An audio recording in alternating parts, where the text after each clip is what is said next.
Hello, citizens of YouTube. This is the Geeky Nerd here, and today we're going to be talking about the Forward Controls Design esf-h and cn5f.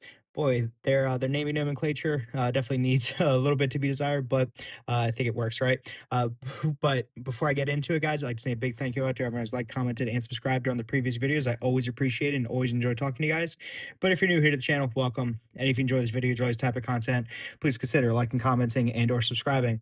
And with the PR out the way, let's get into it. So, Forward Controls Designs is a fantastic company. If you haven't heard them, run over their site, check them out. They make a lot of smaller parts, smaller AR parts, but they do have fuller, full uppers and things like that. But they make a lot of small parts that make the difference, right? So they are not cheap, but they are no more exuberantly expensive than something standard mil-spec, right? So their big philosophy, which I think resonates extremely well with most people, and myself included, and should be looked into, is just they have elegance through simplicity and functionality through that. And so it doesn't need to be crazy, flashy, overbuilt, what have you. It needs to work well, and then work to its fullest, and then refine it from there. And that's one thing I think they do really, really well.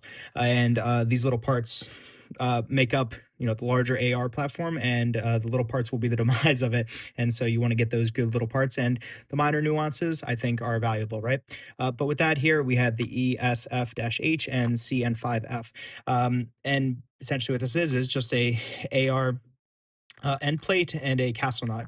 And these two parts are part of a larger video series that I'm doing here. So check out it where I've done a review on every single part that's gone into the AR because it was hand picked, hand selected for a very specific tuck suppressor full build at the very end. So be on the lookout for that. But looking at the parts here, you can see here just this one is DLC, comes in Cerakoted as well.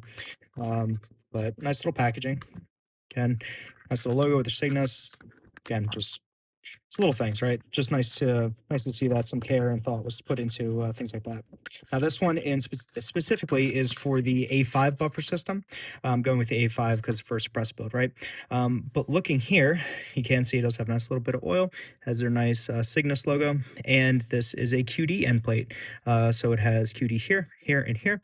And again, through their simplicity through design, this end plate, when you have a standard QD lock in here and a B5 system that butts up against it, it'll actually pretty much perfectly flush, but not hitting the button.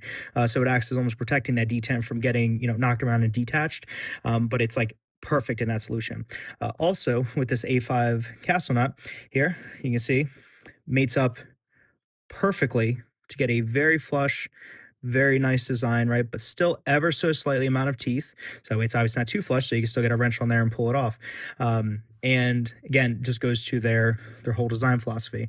Very nicely machined, very nicely made part. This isn't going to be a long video. This is more of just a Forward Controls Designs love letter. But if you guys haven't heard about them, I highly suggest you go check them out, right? Trust me, you do get what you pay for. But again, with this being the A5, one thing that's nice about this too is instead of a standard mil-spec, it's actually a lot wider, so it covers more threads, gives a more finished look. With this end plate here, it kind of tail by its thickness beyond just looking nice with this castle nut, it kind of finishes off the end of the rifle instead of just being an abrupt stop, right? But looking here, looking at some of the finer designs, looking at that machining, looking at the milling, can't see there, minimal machine marks, very nice, very nicely rounded, and still the factory oil on it. Very nicely engraved logo, and just overall solid end plate. And same thing for their castle nut. You can see here it has just nice little dimples. Dimples are kind of like their little signature kind of move. Do not confuse. This is the end where you stake. This is the end where you wrench. I've seen some people try to put these, think about these backwards, and it's like, yeah, it shouldn't be like that, right? I mean, technically you could, but you won't want to do that with one of these. But again, just very nice made part. A castle nut is a castle nut. But I think Forward Controls Designs does theirs exceptionally well. Again, just looking at that general fitment, right? So going up against, and again, be on the lookout for the full build video where this kind of goes in, and you can see the finished rifle. So with that, guys, let me know what you guys think. If you guys like Forward Controls, if you guys think this is way over spec for what it is, if a castle knot's perfectly fine, a castle knot's perfectly fine.